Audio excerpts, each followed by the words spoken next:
The iPhone Air is, to a degree, exactly what we were expecting. Apple's thinnest iPhone ever, measuring just 5.64mm. It feels light, balanced, and durable thanks to a grade 5 titanium frame and ceramic shield glass. In the hand, it is sleek and refined. I have been using my sky blue unit for a week now and it is still turning heads. The 6.5-inch Super Retina XDR OLED display is excellent. It is an always-on display that supports ProMotion, HDR, and brightness up to 3000 nits. It is slightly bigger than the iPhone 17's screen, which gives apps, text, and videos more room to breathe, and it looks great whether I'm scrolling TikTok, watching HDR videos, or just browsing outside on a sunny day. iOS 26 feels tailor-made for the Air with its new liquid glass design that looks striking and complements the physical build. Messages now support custom backgrounds, typing indicators, and polls, while the phone app and visual intelligence get useful upgrades.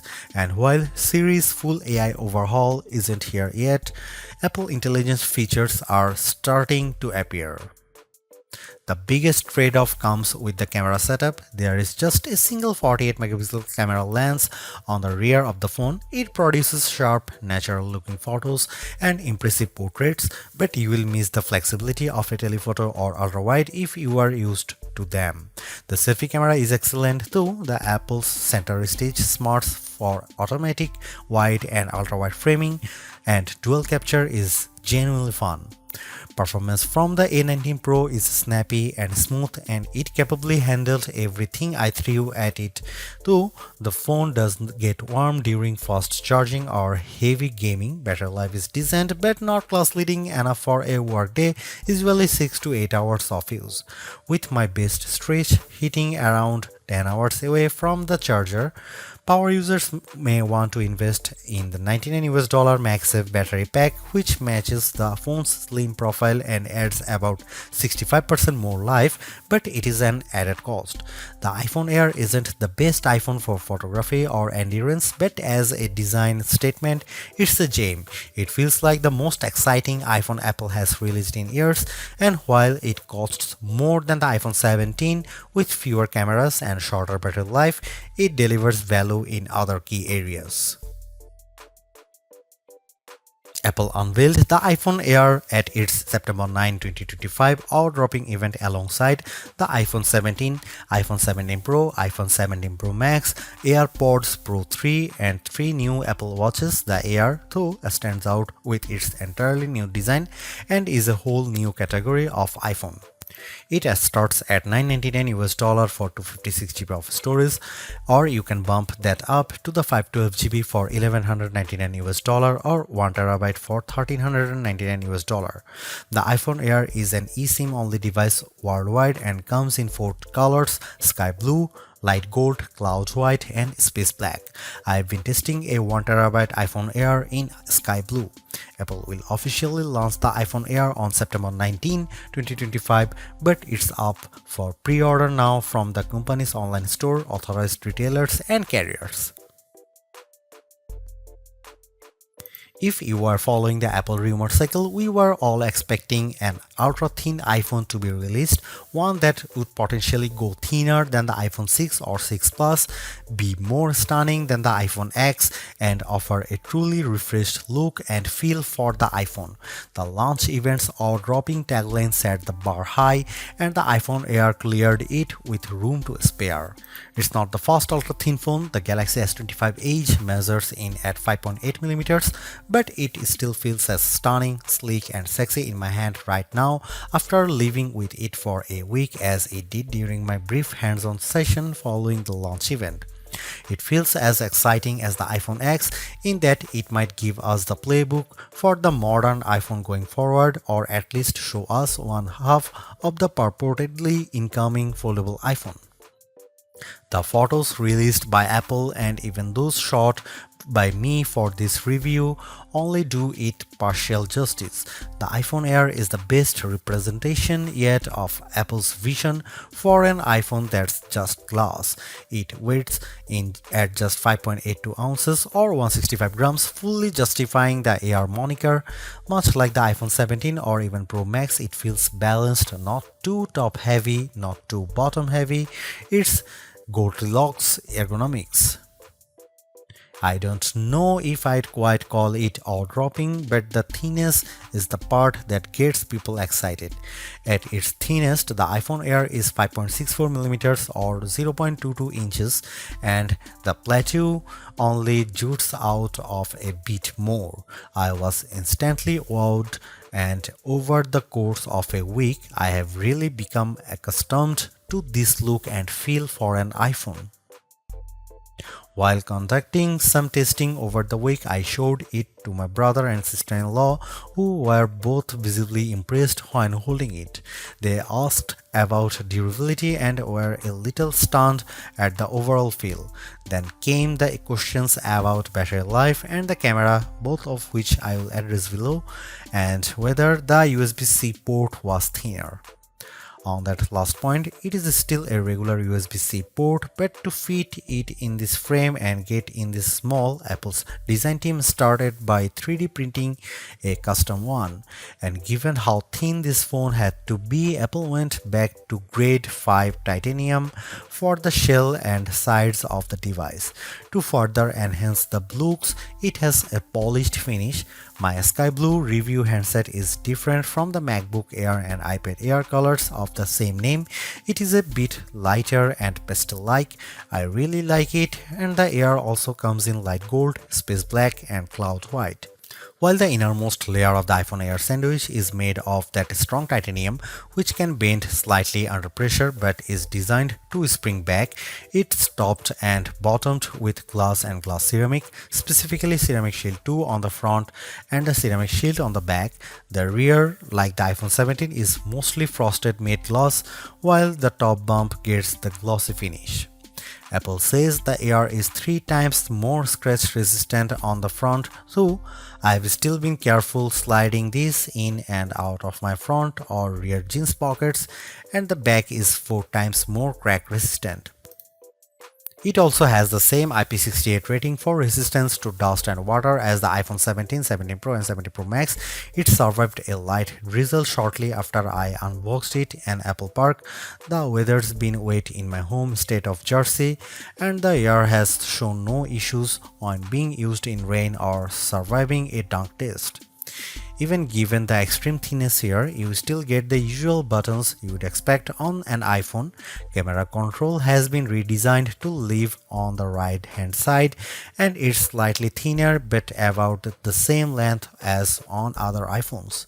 The power or sleep button sits slightly higher on this side, with the action button, volume up and volume down on the left.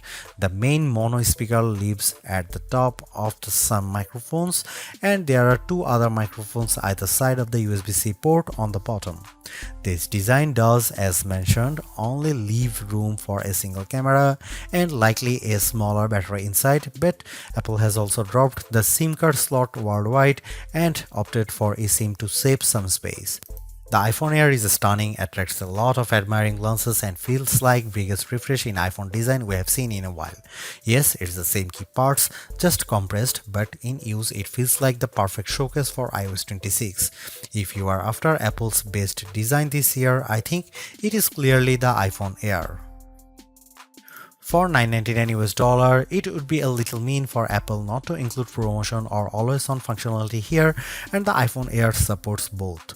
As a whole, the screen is basically in line with those on the iPhone 17, 17 Pro or 17 Pro Max. The front of the iPhone Air is nearly all glass, except for a thin black bezel that turns into the sloped polished side.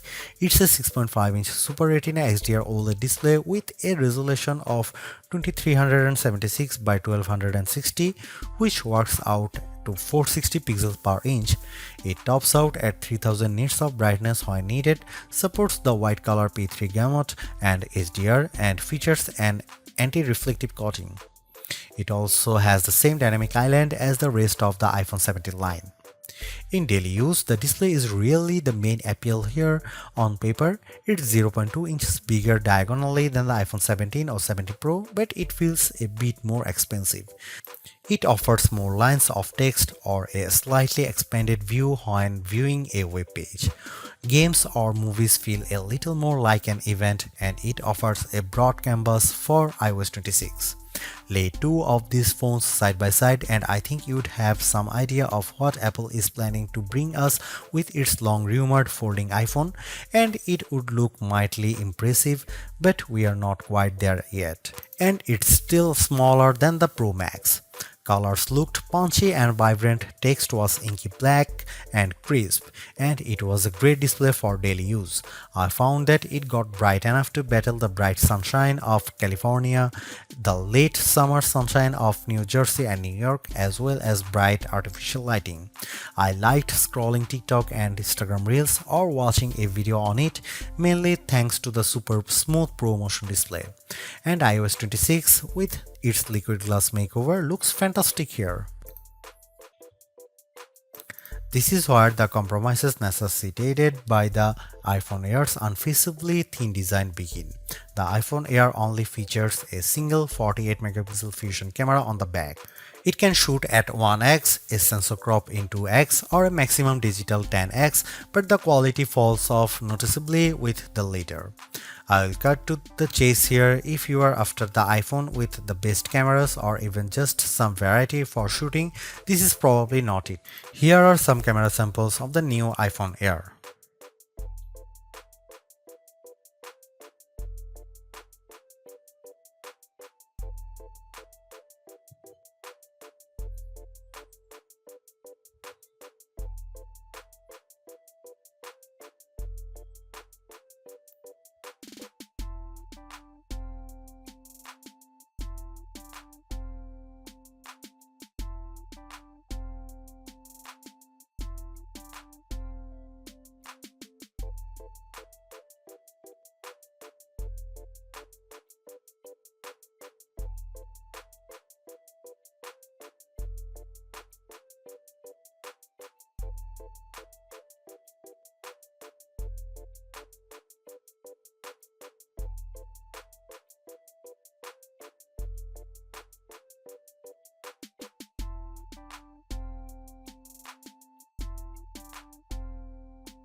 The iPhone Air delivers remarkable performance in a super thin and light design that's very durable. I especially like getting A19 Pro power in something this compact, but you have to make some trade-offs for the steep $999 price. You get only a single rear camera, which means no telephoto zoom, ultra-wide or macro shots, and while the Air's battery life is solid, it's a few hours behind the iPhone 17 Pro Max.